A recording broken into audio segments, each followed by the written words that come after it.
यज्ञाय गातुं यज्ञपतये दैवी स्वस्तिरस्तु नः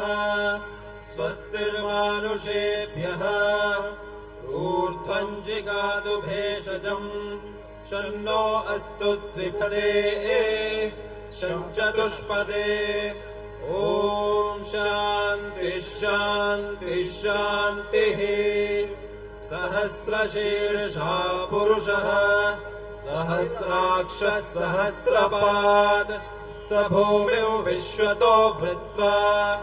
अत्यतिष्ठदशाङ्गुलम् पुरुष एवेदकम् सर्वम्